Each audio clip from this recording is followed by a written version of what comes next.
2 jours, 2 jours entièrement consacrés à la radio. à la musique et au podcast avec Broadcast Associés. Et en direct sur connectonair.com. Connectonair.com. L'interview sur Connect On Air. Sur Connect On Air, sur ce très beau studio de Broadcast Associés, nous sommes là pour des interviews et Olivier m'a rejoint. Et voilà, je suis. Et merci de revenir parce que je me sens parfois seul. Oh, mais j'adore ça, moi. Écoute, je passerai ma journée ici, il n'y a aucun problème, écoute, même demain, même si c'est on fermé. revient demain, si tu veux. Aucun souci.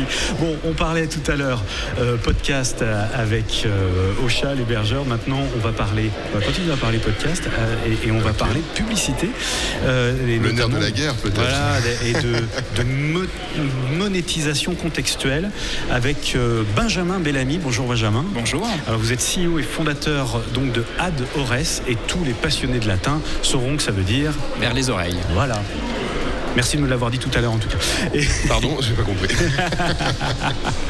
Et donc, on parlait donc de contextualiser la monétisation. Ça signifie quoi concrètement Voilà, on écoute un podcast. Qu'est-ce qui peut se passer avec Ad-Ores ?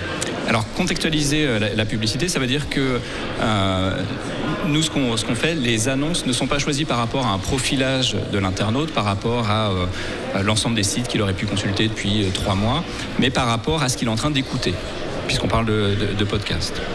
Ce qu'il faut savoir, c'est que de toute façon, aujourd'hui, sur le podcast, il n'y a pas de cookies. Donc, on est assez tranquille de ce point de vue-là. Et que le contexte d'écoute, c'est assez important. Et il y a des podcasts qui parlent d'énormément de choses.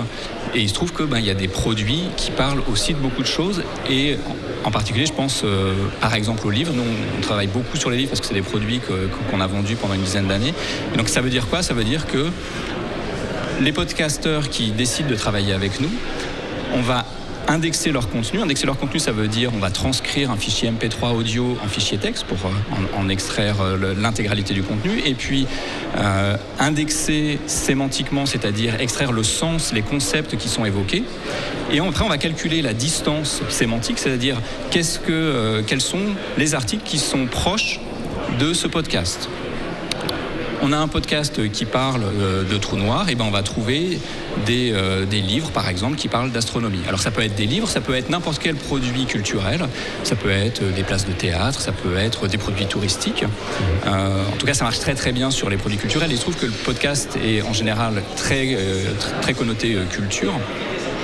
Et ça va apparaître dans les show notes de l'internaute, en pré-roll au début du podcast. Ça va apparaître également directement sur l'écran du téléphone pendant la lecture du pré-roll avec un lien cliquable sur certaines plateformes. Je pense en particulier à Podcast Addict, qui est une des plateformes les plus avancées dans ce que nous on appelle le podcast 2.0, c'est-à-dire des podcasts avec des fonctionnalités avancées de sous-titrage, chapitres, géolocalisation de contenu, etc. Et donc, l'internaute qui va cliquer sur le lien et acheter un bouquin parce qu'en fait, ça parle du sujet qui l'intéresse, parce qu'il est en train d'écouter un podcast sur un sujet particulier, et une commission va être versée en mode affiliation au podcasteur.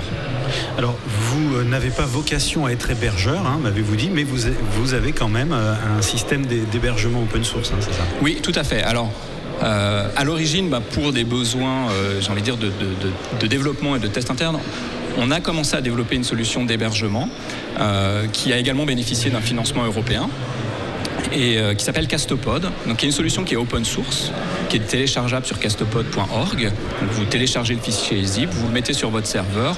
Il y a un assistant d'installation et en 5 minutes, vous avez votre podcast en ligne auto-hébergé. Et vous aurez également accès à l'ensemble des fonctionnalités que j'ai évoquées précédemment de Podcast 2.0.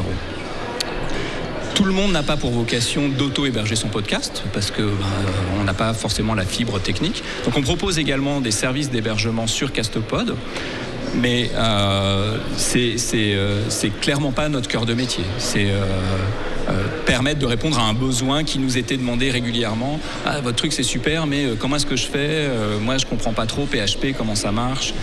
Donc aujourd'hui, on a une offre d'hébergement à 25 € par mois sur castopod.com qui permet à n'importe qui d'avoir son ou ses podcasts en ligne, sachant que la plateforme est multi-tenant, ce qu'on dit en anglais, c'est-à-dire multi-locataire. On peut avoir autant de podcasts qu'on veut sur une plateforme. Alors ce qui me semble intéressant, c'est que justement, on n'est pas en train, entre guillemets, de fliquer l'auditeur, mais plutôt le contenu d'un podcast. Et donc la proposition de communication, de publicité que vous allez faire sera liée au contenu de ce podcast. Et on est plus quand même sur des propositions culturelles. On est moins sur